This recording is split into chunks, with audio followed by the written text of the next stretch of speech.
Bienvenidos a, a esta presentación. Vamos a estudiar el oído externo, la primera parte del sistema auditivo y vestibular.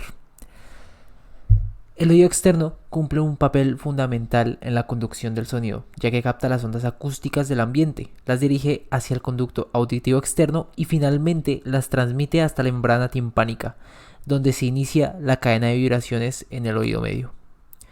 Revisaremos primero su anatomía general, incluyendo el pabellón auricular, el conducto auditivo externo y estructuras que no solo cumplen funciones de conducción sonora, sino también de protección. Después veremos la membrana timpánica, que marca el límite entre oído externo y oído medio, y analizaremos sus características anatómicas, sus capas, sus porciones y cómo se debe explorar en la práctica clínica. Finalmente hablaremos de su aspecto normal, los hallazgos que orientan a patología y un punto clave para ustedes como estudiantes: cómo determinar si lo que estamos observando corresponde al oído derecho o al izquierdo durante una otoscopia. Con esto tendremos una visión más integral del oído externo, tanto desde la anatomía como desde su aplicación clínica. En esta imagen lo que podemos encontrar son las tres porciones que corresponden al oído.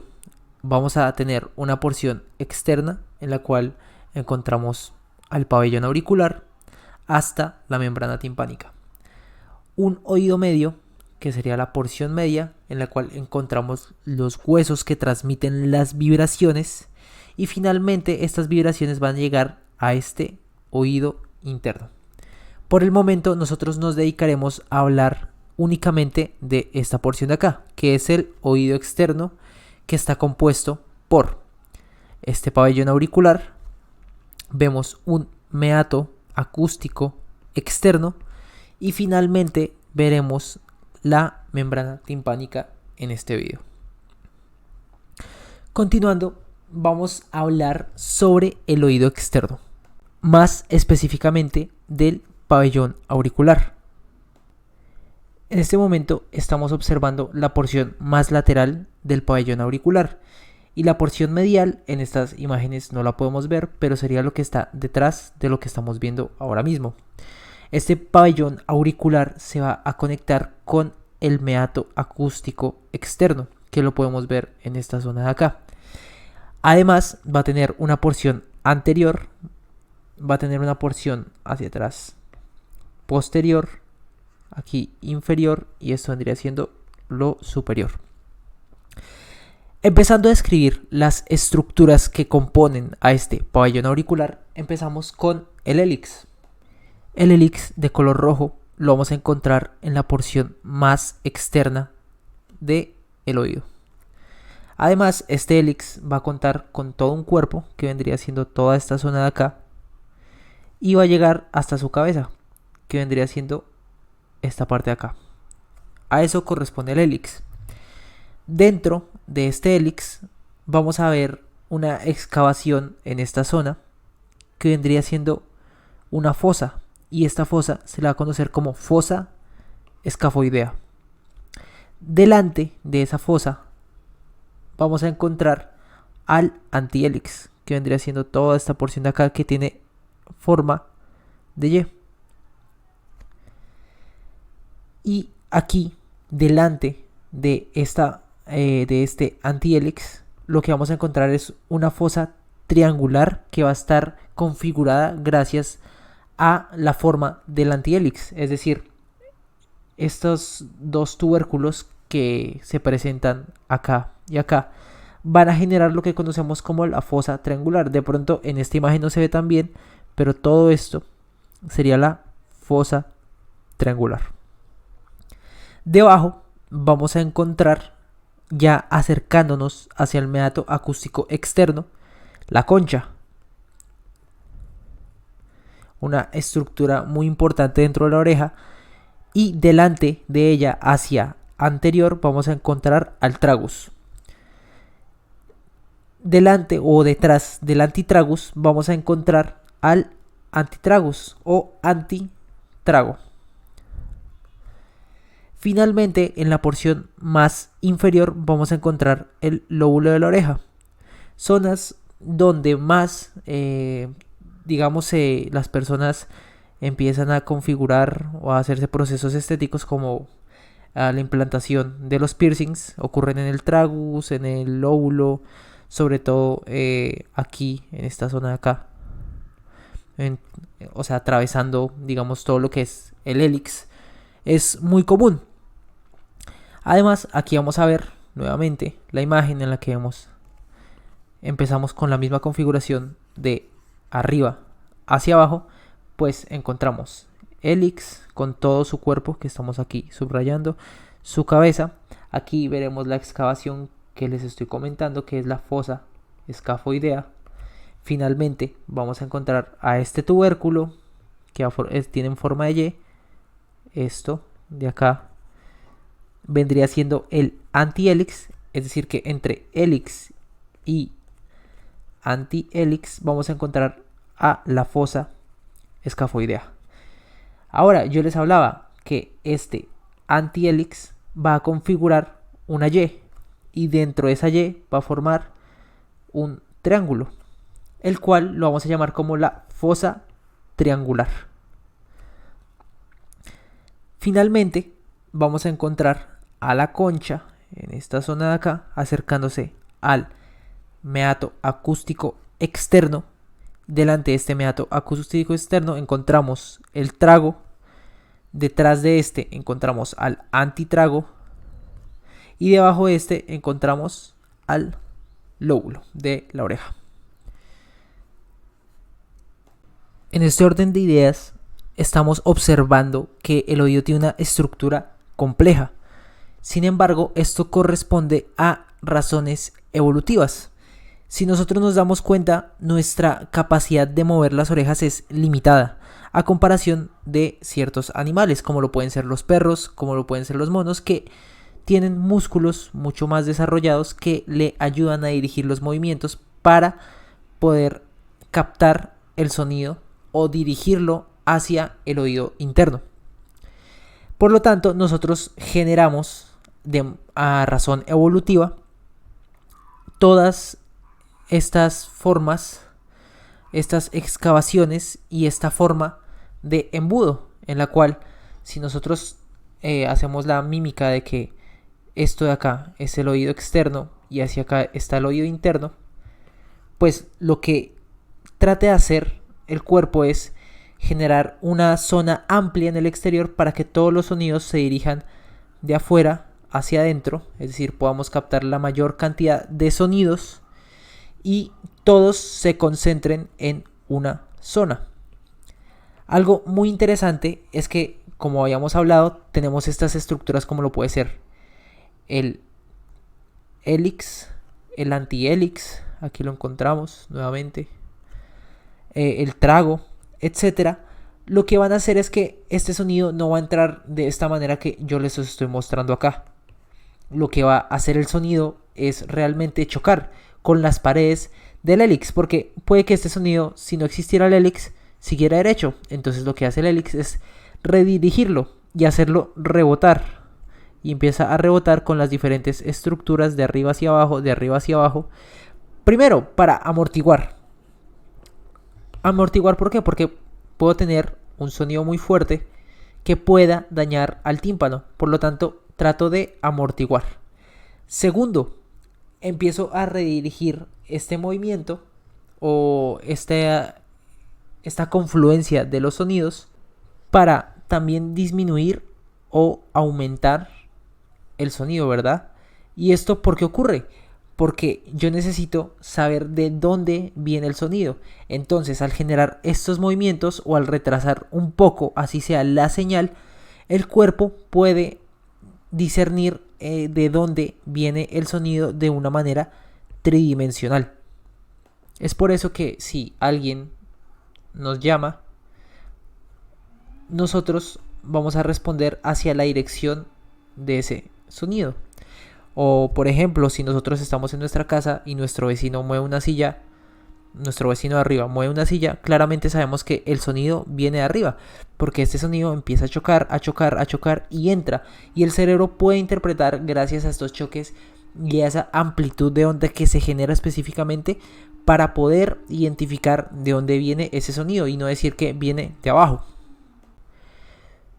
Algo muy interesante que podemos encontrar en una población en específico, sobre todo en las personas de India, casi que en un 40%, o en el 57% de las personas suecas, mayoritariamente hombres, es este tubérculo, que no lo habíamos mencionado anteriormente, que lo podíamos ver aquí, digamos, no lo podemos encontrar, pero en esta imagen sí lo podemos encontrar.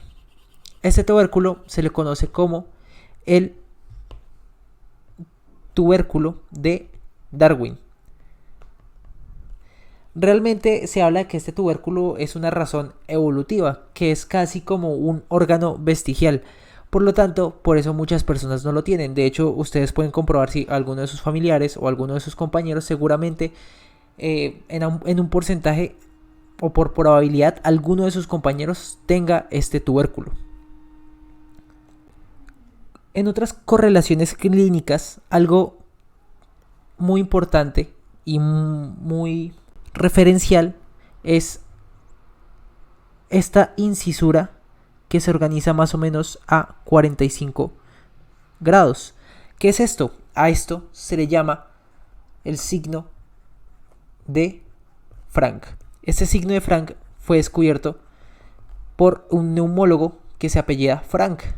Y de hecho, hay estudios que confirman que este signo se puede relacionar con afecciones cardíacas, como lo puede ser la angina de pecho. ¿Qué es la angina de pecho? Es el dolor que se genera en esta zona del pecho o en el del tórax, este dolor precordial, retroesternal, de tipo opresivo que le da a las personas cuando pues tienen lo que vulgarmente se le conoce como un preinfarto, que básicamente es un taponamiento de su arteria parcial, entonces no le llega tanto oxígeno a su corazón y la falta de oxígeno genera dolor en estas personas. A eso se le conoce como angina de pecho. Y también a este signo de Frank se le relaciona con otras enfermedades cardiovasculares. Aquí dejé este artículo por si ustedes quieren revisarlo, para que vean la correlación que existe. Otra correlación que existe es el oído en coliflor. ¿Esto a qué hace referencia? Aquí estamos viendo a dos peleadores de la UFC. Por este lado vemos a Khabib y a McGregor, los cuales ambos tienen esta deformación que ocurre en la oreja. ¿Y a qué hace referencia a esto? Básicamente, al estar expuestos a golpes, ocurre que tenemos una zona que sangra y no drena, la cual está entre el cartílago. Entonces esto de acá afuera sería la piel y aquí estaríamos hacia adentro. Entonces aquí tenemos el cartílago auricular y aquí vemos el pericondrio de este cartílago, ¿cierto? Que es la membrana más externa del cartílago. Cuando hay un golpe o un trauma, se genera un hematoma y la sangre empieza a acumularse entre pericondrio y el cartílago. Esto que va a generar esta deformación ósea, en la cual vemos el abultamiento o la acumulación de sangre de manera visible. ¿Qué pasa? Esto se tiene que drenar. Si no se drena, empieza a acumularse, empieza a generar fibrosis y puede terminar como una deformación permanente. Dentro de los músculos de la oreja, que realmente no funcionan mucho, se dice que su función está muy limitada y solo se remonta a muy pocas personas que tienen la habilidad de mover las orejas. Realmente la mayoría de las personas no lo podemos hacer, tenemos muy poco control de esto. Es que tenemos tres músculos los cuales son muy fáciles de aprender, que son el músculo auricular anterior, un músculo auricular posterior y un músculo auricular superior que se encuentra en esta zona. Todos estos músculos van a estar inervados por el séptimo par craneal, así como los diferentes músculos de la cara. Entonces siempre vamos a relacionar al facial con los movimientos de la cara. También tenemos otros 6 músculos intrínsecos que realmente dentro de la práctica son poco visibles y estos también lo son, pero pues solo cabe para mencionarlos. Como les estaba comentando, los animales tienen mucho mejor desarrollada esta capacidad de movimiento de sus orejas. Vemos cómo los perros pueden dirigir, subir, mover hacia los lados sus orejas dependiendo el estímulo que se esté generando. Vean acá todos estos músculos conectados a sus orejas que les pueden generar este movimiento. Y sin embargo ellos no tienen tantas protuberancias como los podemos tener nosotros. Esa es la principal diferencia entre los animales o otros mamíferos y nosotros.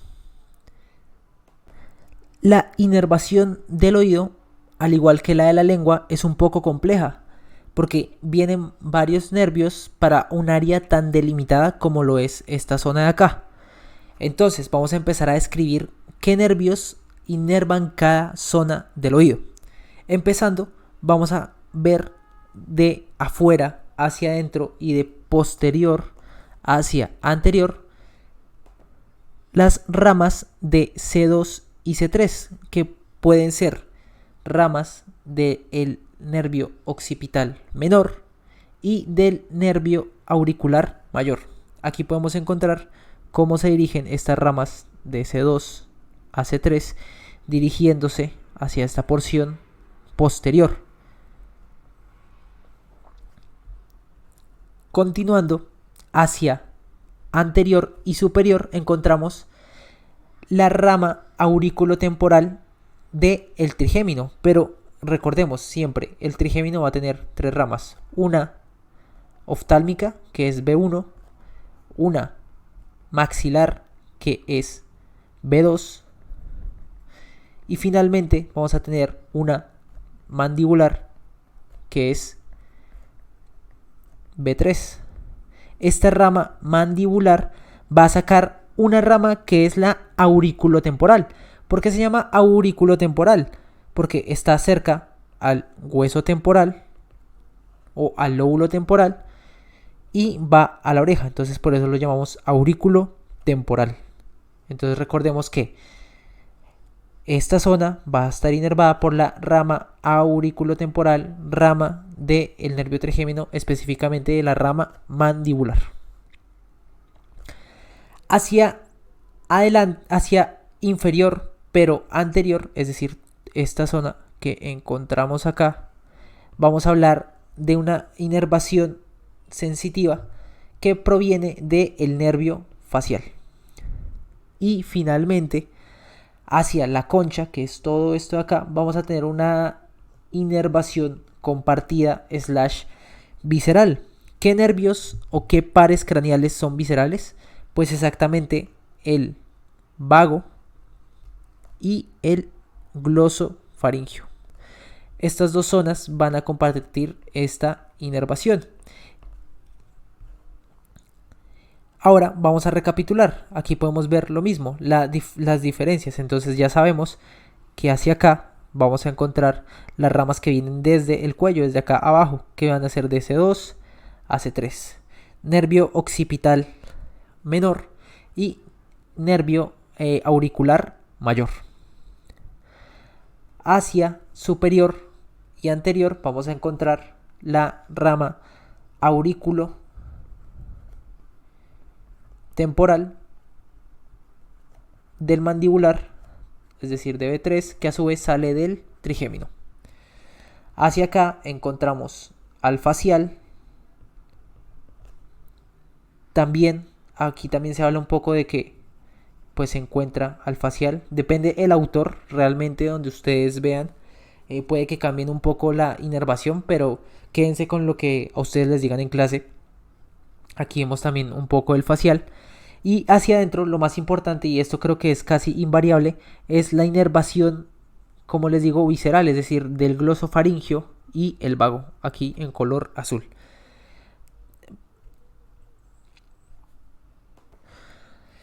Y como a mí me gusta aprendérmelo, como les digo, la lengua también es un poco compleja con respecto a su inervación.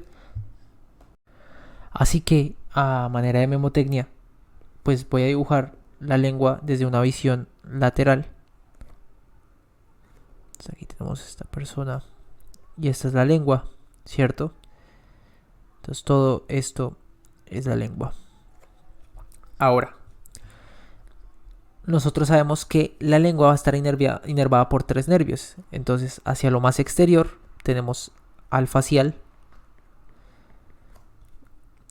inervando los 2 tercios anteriores sensitivos de esta lengua, sensitivos especiales. Luego vamos a tener al glosofaringio y finalmente vamos a tener en la porción más interna hacia la faringe al vago. Es decir que aquí se cumple casi que la misma configuración, es decir, hacia más exterior va a estar el facial y hacia más interior va a estar el vago. Como lo vemos acá, esta zona que es lo más externo vendría siendo del facial, y hacia adentro, si nosotros nos vamos metiendo, es decir, hacia acá, pues va a estar el vago lo más metido, y entre facial y vago, es decir, la mitad va a estar el glosofaringio. Y con eso no se les olvida nunca ni la inervación de la lengua ni la inervación del oído. Ahora vamos a hablar de la irrigación arterial del oído externo. Esta también tiene una configuración sencilla porque sus arterias nos van a decir hacia dónde van. Entonces, iniciando de dónde salen estas arterias. Aquí podemos ver lo que corresponde a la carótida externa, que como les decía, esta carótida externa se va a encontrar más o menos a nivel del cartílago cricoides. Si yo genero o hago un triángulo, digamos aquí está el esternocleidomastoideo cortado, entonces lo extiendo. Si yo hago un triángulo entre el cartílago cricoides y este esternocleidomastoideo, voy a encontrar la bifurcación de la carótida común. Esta carótida común se va a dividir en una carótida interna y una carótida externa, la cual estamos viendo dibujada en esta zona. Esta carótida externa va a sacar diferentes ramas faciales que van a tener el nombre del camino al cual van a ir. Y entre estas vamos a tener 2 que van a ofrecer irrigación a nivel anterior y a nivel posterior auricular. La primera, si vemos cómo sigue este trayecto, ¿hacia dónde va? Va hacia el hueso temporal o hacia el lóbulo temporal. Y está por fuera. Entonces, ¿cómo la vamos a llamar? La arteria temporal superficial. Y hacia posterior, pues va hacia atrás, hacia posterior de la oreja. Entonces, ¿cómo se va a llamar? Arteria auricular posterior. Y con eso estas ramas van a sacar unas diferentes ramas penetrantes que van a discurrir por todo este hélix, antihélix, etcétera, y van a ir penetrando, como su nombre lo dice, la oreja. Y con esto ya aseguramos la configuración. Ahora, si yo veo aquí la oreja y entro al meato acústico externo, es decir, me estoy entrando por la región que inerva el nervio vago, voy a encontrar que va a estar inervado por otra rama, que es finalmente la rama auricular profunda. Esta rama auricular profunda proviene de la arteria maxilar. Entonces ya contenemos la irrigación, y también hay autores que proponen el hecho de que el meato acústico externo, es decir, toda esta zona, aparte de venir de la auricular que proviene de la maxilar, también va a estar inervada por las ramas que les digo, la auricular posterior, ramas de la auricular posterior y ramas auriculares de la temporal superficial. Entonces se puede decir que puede estar inervado por estas 3 zonas. Sin embargo, si ustedes les preguntan, realmente va a estar inervado por la auricular profunda proveniente de la maxilar.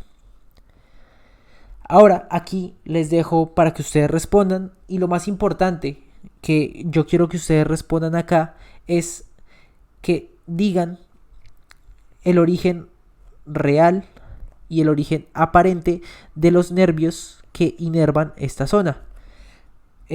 Ahora también quiero que ustedes digan a qué núcleo va a ir la información transmitida de dolor en esta zona.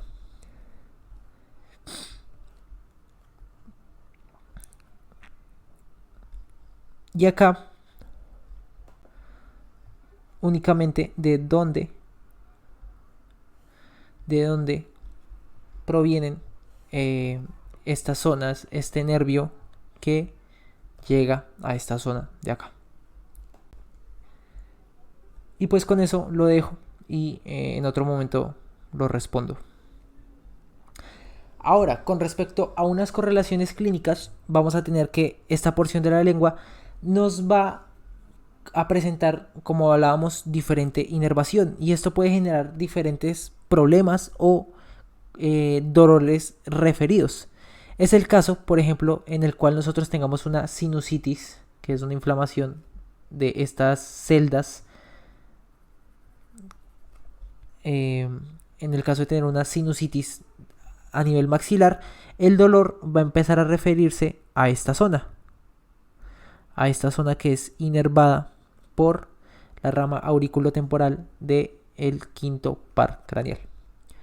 También podemos tener, o nosotros sabemos que las ramas B2 va a sacar unas ramas alveolares superiores que van a inervar los dientes, y también la rama B3 va a sacar unas ramas alveolares inferiores que van a inervar pues los dientes que se ocupan en la mandíbula.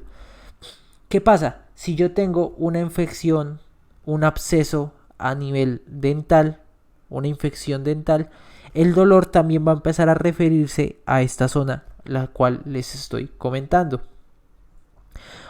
Otra zona en la que yo puedo generar dolor es el caso de tener una infección oral, como hablábamos acá, también se puede ir referido a este nivel, o en el caso de tener un tumor a nivel de la faringe. Ese tumor puede generar dolor en la zona que inerva o que comparte nervio con la concha, que vendría siendo el vago. Algo muy interesante de esta inervación es que si yo la estimulo, puedo empezar a generar síntomas vasovagales. Estos síntomas pueden ser como la bradicardia, puede ser el síncope, puede ser mareo, vómito, etc. Todos síntomas que uno los puede llamar como viscerales. Y todo por estimular esta zona de acá que inerva la concha, que es el vago y el glosofaringio. Ahora ya nos vamos a entrar al meato acústico externo. El meato acústico externo va a tener dos porciones. Va a tener una porción cartilaginosa, como podemos observar acá, y una porción ósea, como lo observamos acá. Además, este meato acústico externo tiene una forma de S itálica. Así es, una S itálica, entonces la vemos así, S itálica. Por lo tanto, al nosotros introducir un otoscopio, lo que vamos a tener es que traccionar la oreja. Igual más adelante les voy a mostrar.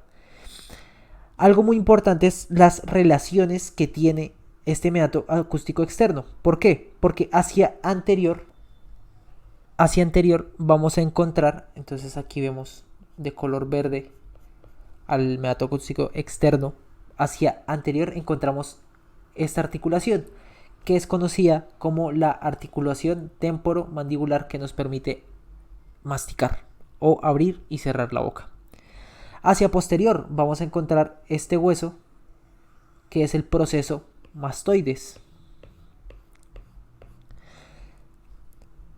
Hacia inferior vamos a encontrar acá una glándula que no está dibujada acá, pero que yo siempre digo que es paralela al oído, y es la parótida. Entonces la glándula parótida va a estar a nivel inferior. Hacia nivel superior vamos a encontrar la fosa craneal media. Hacia interior vamos a encontrar la membrana timpánica y hacia exterior, es decir, hacia lo más lateral, vamos a encontrar pues ya el pabellón auricular. Esas son las relaciones. Realmente el meato acústico externo tiene una configuración muy simple. Sin embargo, sus relaciones o sus correlaciones clínicas son lo más importante. Primero, vamos a obtener aquí unos vellos que semiológicamente se conocen como vibrisas. ¿Dónde más tenemos vibrisas? Las tenemos en la nariz. Estas vibrisas, ¿qué cumplen o qué función tienen? Y es permitir o evitar el paso de micropartículas hacia la región interior del cuerpo. Y acá también vamos a encontrar una zona que va a poder regular presiones. Es decir, que esta zona de acá regula la presión con esta zona de acá. Es decir, si yo tengo una presión muy alta acá y una muy baja acá, esto se empieza a traccionar y genera una diferencia de presiones, que es lo que nosotros normalmente conocemos como el tapón de oído. Y eso también lo podemos hacer gracias a esta conducción que es el tubo de Eustaquio, que también nos ayuda a liberar esa presión. Sin embargo, de eso se puede hablar más en lo que corresponde al oído medio. Otra relación o correlación clínica muy importante es la inflamación del oído medio. ¿Por qué? Porque se va a manifestar como dolor timpánico. La otitis media realmente ocurre por una infección. Puede ser normalmente por el Streptococcus pneumoniae o por el Haemophilus influenza. En otros autores también hablan del Moraxella catarrhalis, que lo que va a hacer es, entonces nosotros sabemos que hacia posterior tenemos el proceso mastoides, ¿cierto? Y la fosa craneal media. Entonces esta infección puede empezar así, con los síntomas típicos de infección, fiebre, etc.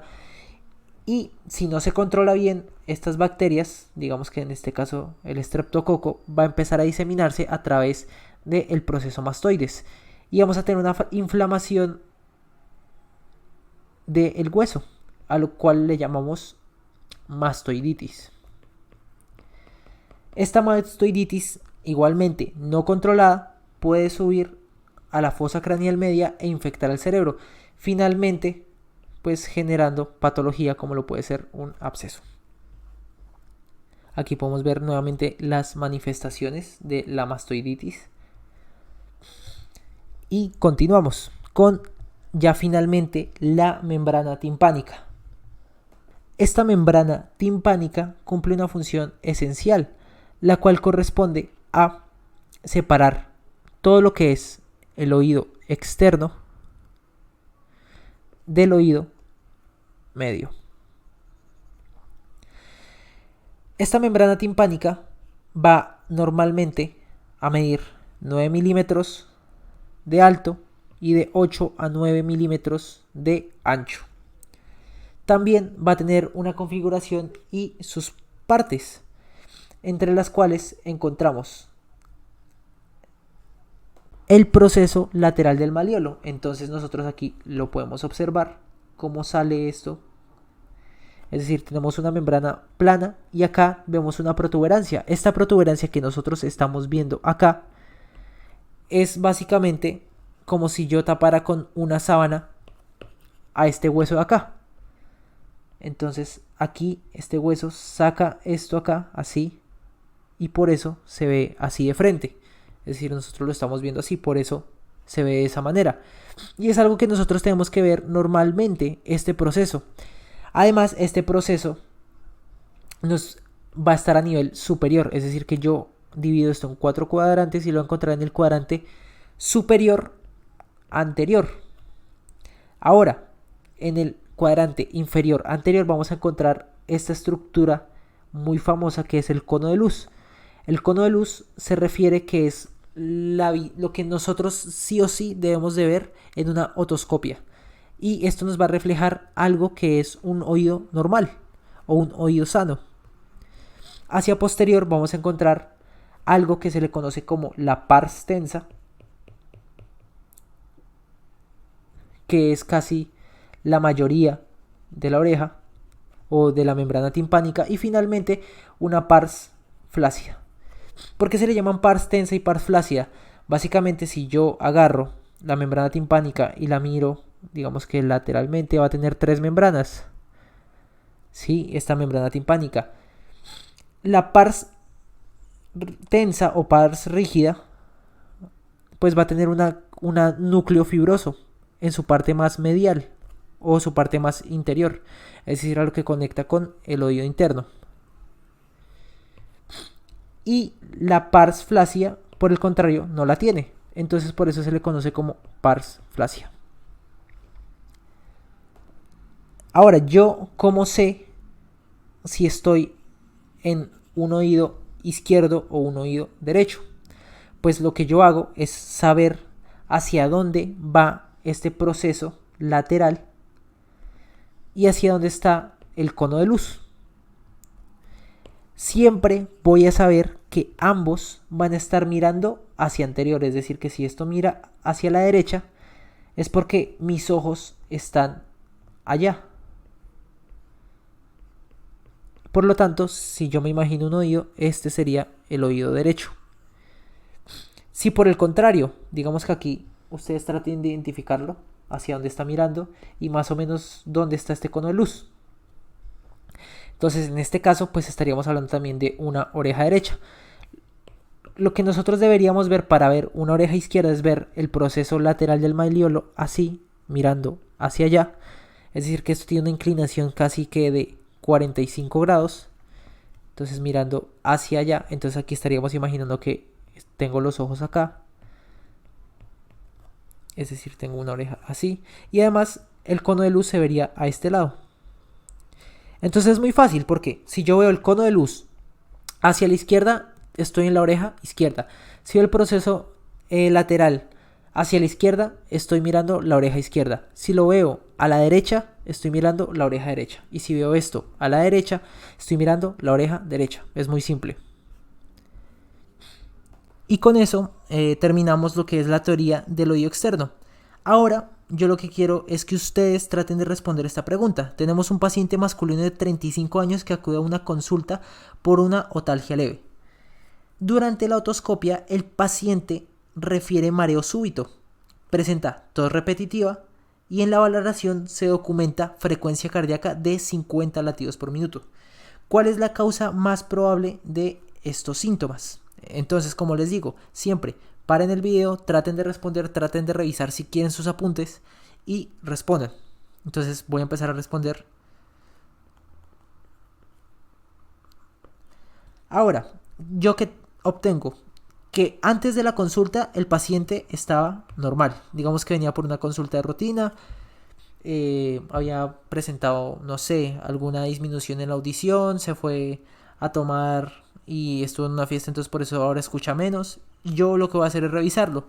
Durante la otoscopia, el paciente empezó a mostrar el mareo. ¿Por qué? Porque empezó a presentar tos. Porque empezó a disminuir su frecuencia cardíaca. Porque normalmente a esta frecuencia nosotros la catalogamos como bradicardia, es decir, una frecuencia cardíaca disminuida. Normalmente las frecuencias cardíacas deben de ir de 60 latidos por minuto a 100 latidos por minuto. Por lo tanto, aquí estoy en el nivel inferior. Entonces, ¿por qué está ocurriendo esto? ¿Qué hice yo para que esto pasara? Y es que recordemos que la oreja, en su porción más interna, va a estar inervada por el nervio vago y el glosofaringio. Entonces, estos nervios van a estar distribuidos tanto por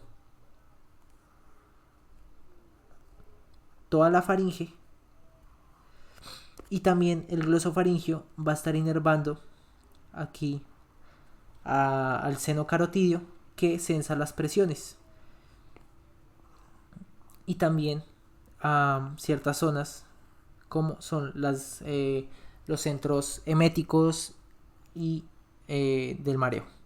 Entonces, yo al introducir el otoscopio en esta zona interna, pues yo sé que el vago siempre va a estar inervando todo esto acá.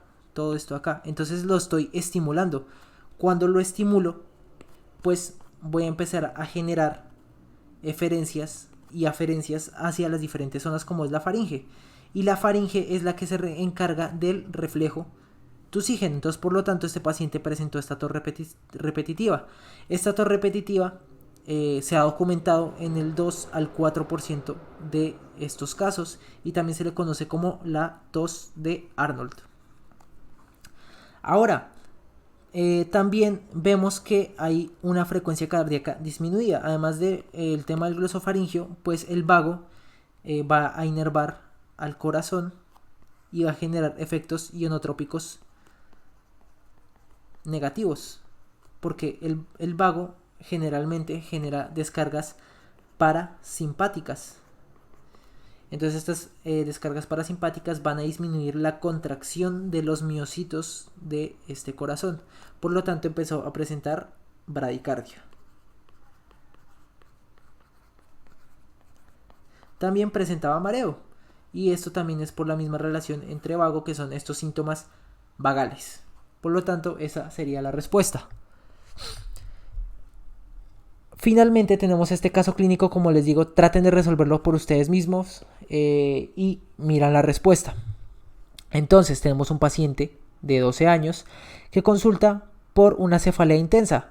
Tiene vómito, convulsiones tónico-clónicas generalizadas, y por lo tanto se le va a realizar un TAC cerebral que evidencia un absceso cerebral en el lóbulo temporal. Entonces aquí podemos encontrar este absceso. Ahora, en el hemograma se reportan leucocitos con neutrofilia. ¿Qué quiere decir esto?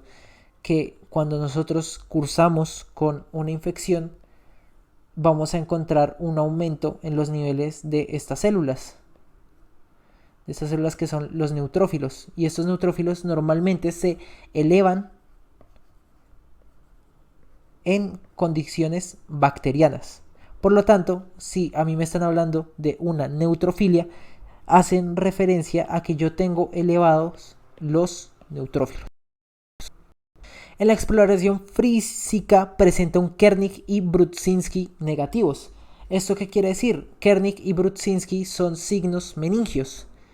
Es decir, que este paciente, al presentar estos signos negativos, no está cursando con una meningitis. Por lo tanto, estaríamos descartando a esta patología. Al interrogar los antecedentes, el paciente había presentado fiebre. Entonces, ya digamos que la mamá de este niño nos cuenta que el niño había cursado con fiebre, había tenido dolor en el oído, otorrea, que vendría siendo una secreción por la oreja, purulenta unilateral 2 semanas antes. Entonces, si fuera simétrica, pues nos estaría hablando de otro proceso, pero en este caso es un proceso infeccioso porque es unilateral. 2 semanas antes, que fueron tratados de manera empírica en la droguería con amoxicilina. Entonces, pues algo muy común de la gente es creer que son Dios y se saben todos los medicamentos y se curan solos con hierbas y antibióticos. Entonces, el caso es que pues este antibiótico no cura a esta bacteria, y por lo tanto, ¿qué estamos pensando? Que como este antibiótico no sirvió, la bacteria pudo seguir progresando en su curso. Ahora, ¿cuál es el principal agente infeccioso responsable de este cuadro? Yo les había hablado de que todo comienza como una otitis media, ¿cierto? Aquí tengo el meato acústico externo, membrana, y aquí tengo al oído medio. Entonces este oído medio se inflamó. Se inflamó y se inflamó. Entonces, continuadamente, esta bacteria empezó a migrar hacia el mastoides. Y en el mastoides generó una mastoiditis. Luego esa mastoiditis generó un absceso cerebral, y por eso el paciente llegó presentando estos síntomas: cefalea intensa, vómito, convulsiones, etcétera, porque ya estaba afectando todo el parénquima cerebral, y por eso mismo se generó esta patología. Y con eso obtendríamos todo lo que corresponde a esta clase de oído externo, las correlaciones clínicas. Sinceramente creo que es lo que más les va a servir con respecto al anfiteatro. y por eso les puse tanta correlación para que puedan como memorizar más rápido y más fácil, de una manera más lógica, lo que corresponde a la oreja. Aquí finalmente les dejo esta imagen de una mastoiditis que terminó como absceso debido a un A, un Streptococcus pneumoniae, B, un Moraxella catarrhalis o C, un Haemophilus influenza. Entonces, muchas gracias, espero que hayan disfrutado este video y cualquier cosa me pueden escribir, me pueden preguntar, yo siempre estoy pendiente, ¿listo? Gracias.